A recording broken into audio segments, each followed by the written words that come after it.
صاحب کشاف امام تھے عربیت کے، صاحب کشاف کیا کہنے اس کی کشاف کے، ایک ایک نکتہ فصاحت اور بلاغت کا قرآن میں اس نے بحث کی ہے۔ اللہ نے عربیت میں اسے اپنے زمانے میں امامت کا درجہ دیا تھا، اور اہل السنہ کے پکے مخالف، ہم لوگوں کے پکے مخالف، ہر چیز میں عقل، ہر چیز میں عقل،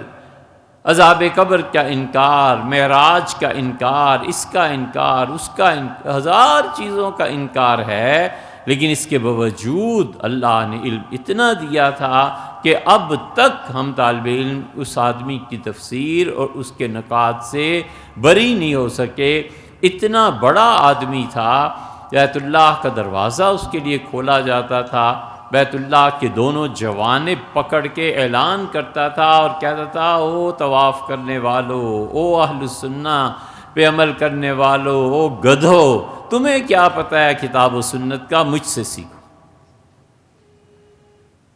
یہ اس لیے عرض کر رہے ہیں کہ اہل السنہ کے جو مخالفین ہیں، یہ نہیں کہا جا سکتا کہ سب لوگ جاہل ہی تھے، ان کے پاس بھی علم تھا، اللہ نے دیا تھا۔ ہمیشہ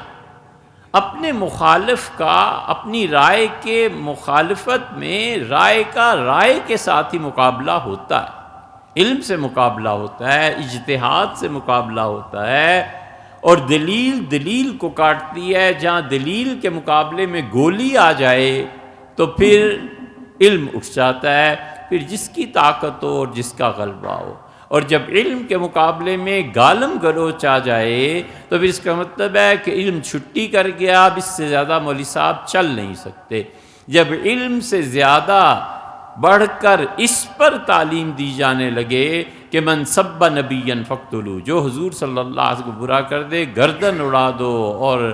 ایک ہی حل ہے اس کا، اور یہ اور وہ اس قسم کی باتیں کرنے لگیں، تو اس کا مطلب یہ ہے کہ آپ کا ممبر فارغ ہوا علم سے، تعلیم سے اور بات کرنے سے، اور ممبر پر بھی وہی تشدد ہے جو زمانہ جاہلیت میں ہوتا تھا۔ اس لیے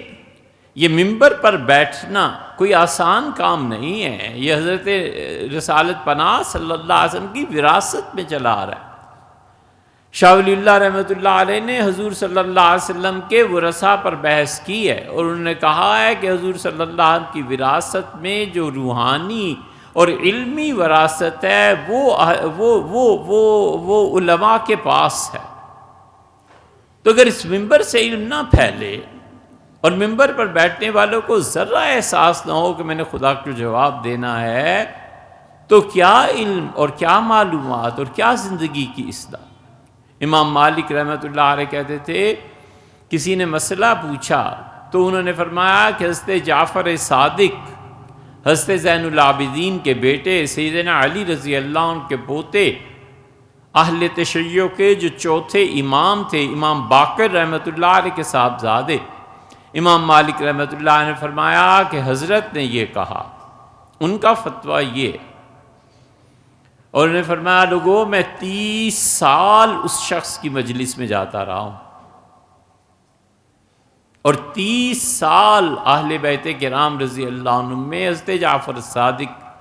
رحمۃ اللہ علیہ کو میں نے دیکھا، وہ کبھی بھی عبادت سے میں نے خالی نہیں پایا، یا روزہ رکھا ہوا ہوتا تھا، یا تلاوت کر رہے ہوتے تھے، یا نماز پڑھ رہے ہوتے تھے۔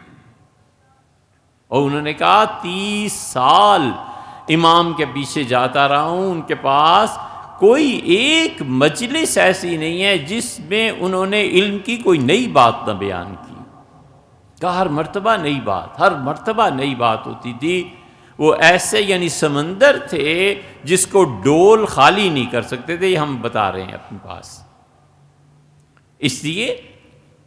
اس ممبر سے شعور ملنا چاہیے، علم ملنا چاہیے، بحث ہے، تعلیم ہے، اپنے مخالف کی رائے کو سننا ہے، برداشت کرنا ہے، محبت سے بتا دینا ہے کہ حضرت یہ نہیں، یہ ہے اور یہ نہیں ہے۔ پھر کوئی نہ مانے، پھر وہ رویہ ہے جو حضرت ابراہیم علیہ السلام نے کہا، ان کا رب وجنبنی وبنی ان نعبد الاصنام، اللہ مجھے اور میری اولاد کو اس سے محفوظ فرما کہ ہم شرک کریں اور بتوں کی عبادت کریں۔ انہن اضللن کثیرا من الناس، اللہ اس بت پرستی نے بہت قوموں کو گمراہ کر دیا ہے۔ فمن تبعنی، جو تیری توحید میں میرا پیروکار ہو، میرے پیچھے چلے، فإنہ منی، اللہ وہ ہم سے ہے، ہماری جماعت سے ہے۔ ومن عصانی، اور اللہ جو میری بات نہ مانے اور شرک کرے، اللہ تو مغفرت فرمانے والا ہے اور رحم کرنے والا ہے۔ یہ تو نہیں فرما دیا تھا کہ جو میری بات نہ مانے اسے قتل کر دو، رہنے ہی نہ دو۔ یہ صحیح طریقہ انبیاء علیہ الصلوۃ والسلام